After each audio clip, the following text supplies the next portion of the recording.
Buenas tardes, mi nombre es Gideon Juan Pablo Pérez Ventero en la institución educativa Santa María del Río y hoy les vengo a hablar sobre la conquista de Colombia. Primero que todo empezó con la llegada de Cristóbal Colón a Colombia, que aunque suene Colón, no a Colombia, no fue Colón el que la descubrió, sino un acompañante de él que se llamaba Alonso Ojeda. Él descubrió el continente de Colombia y, y ahí empezó todo el proceso de la conquista. Cómo inició la conquista fue con la llegada de los españoles y a fundar pueblos en Colombia porque necesitaban terreno para los virreinatos, digo para la corona española, y de ahí se construyeron las ciudades como Santa Marta, Cartagena de Indias y la ciudad de Santa Fe, Bogotá. También ellos, los españoles,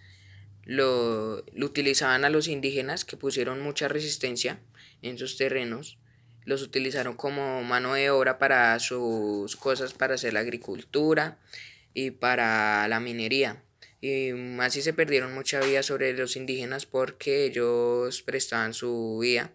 en las minas para para darle el oro que ellos no lo utilizaban para que la corona española lo llevara para ellos poder utilizarlo. Eso fue una disminución muy radical en el periodo de la conquista porque los indios disminuyeron mucho de población y vieron los españoles recurrir a a comprar esclavos traídos de África para poder seguir obteniendo oro y tener una mano de obra. Una de las posibles consecuencias que dejó la conquista fue la disminución de los pueblos indígenas, no la desaparición, porque siguen existiendo algunos pueblos indígenas. Pero una de las consecuencias que dejó fue eso, la disminución de los pueblos indígenas, la disminución de la cultura y la disminución de riquezas naturales que traía Colombia, ya que los españoles explotaron mucho los terrenos para conseguir ellos oro y riquezas que las terminaron malgastando y gastando muy rápido, que a día de hoy ya no existe, es muy difícil encontrar el oro. La organización política estaba conformada por los virreinatos y la Real Audiencia. La Real Audiencia eran los jurados que juzgaban a las personas que estaban conformadas, y la Real Audiencia estaba conformada por jueces y por oidores. Y el virreinato era un gran terreno que está conformado por varios territorios. Por ejemplo, el virreinato de la Nueva Granada está conformado por el Perú, Panamá, Ecuador, Colombia y Venezuela. Ese fue el virreinato de la Nueva Granada y fue dirigido por virreyes que eran mandados por la corona española para dirigir esos terrenos porque la corona española no quería viajar hasta América solo para dirigir terrenos que pensaron que se iban a perder. La organización social estaba conformada por el clero y el virrey, que era la autoridad suprema. Luego estaban los criollos pudientes, las damas y los españoles peninsulares, que eran los criollos eran hijos entre mestizajes, que esa fue una de las consecuencias que también dejó la conquista, el mestizaje entre las personas, porque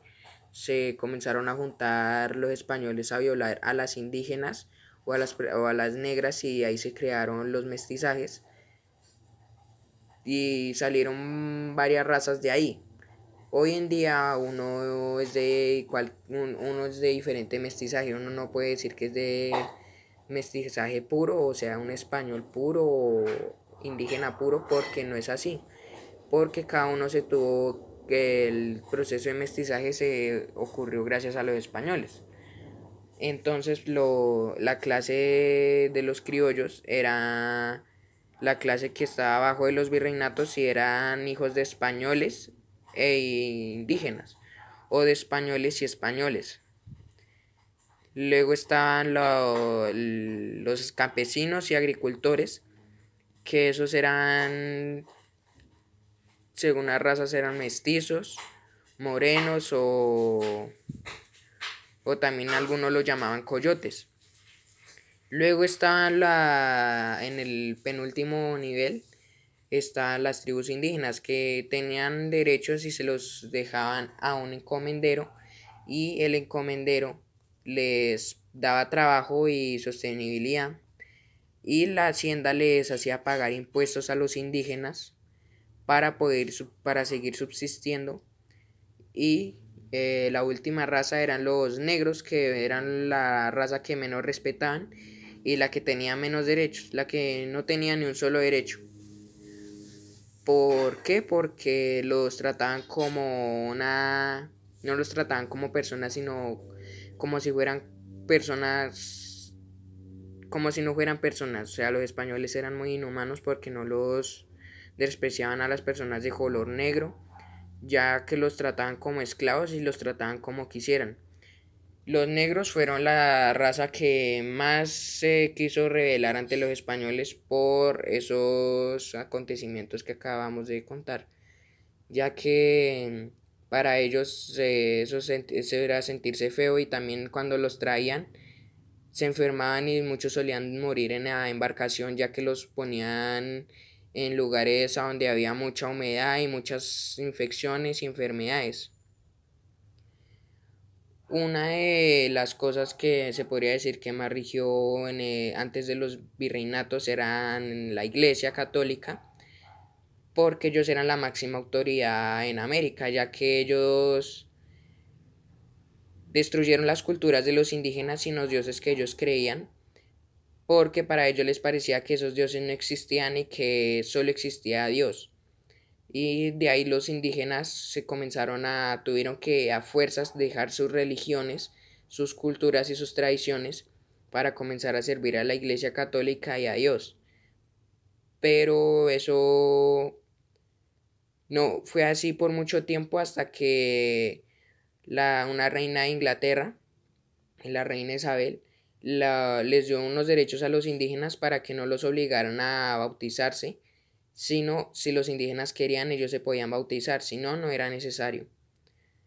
Luego estaba por último, lo que fue la revolución comunera. Fue una revolución de los campesinos y algunas tribus se unieron a la revolución, que marchaban hasta la capital de Santa Fe, Bogotá, porque Manuel Aventral vio un anuncio a donde le iban a subir el impuesto a todo y pues los españoles no tenían miedo de publicar el anuncio ya que nadie sabía leer ni escribir, pero Manuel Beltrán supo lo que decía ahí y entonces le dijo a los demás que les comenzarían a subir los impuestos a las frutas, verduras y comidas, ya que todos ellos eran comerciantes, o sea, trabajaban de agricultores y vendían sus productos en las plazas de mercado. Marcharon hasta la capital de Bogotá, hasta la capital de Colombia que es Bogotá, exigiendo que les quitaran las peticiones y que le retiraran todo eso y hubieron algo que llamaban las capitulaciones de Zipaquirá, que se podría decir que era lo mismo, o sea, era lo que pedían los comuneros, que le bajaran a los impuestos y el virreinato accedió, pero después de un tiempo dijo que la petición había sido denegada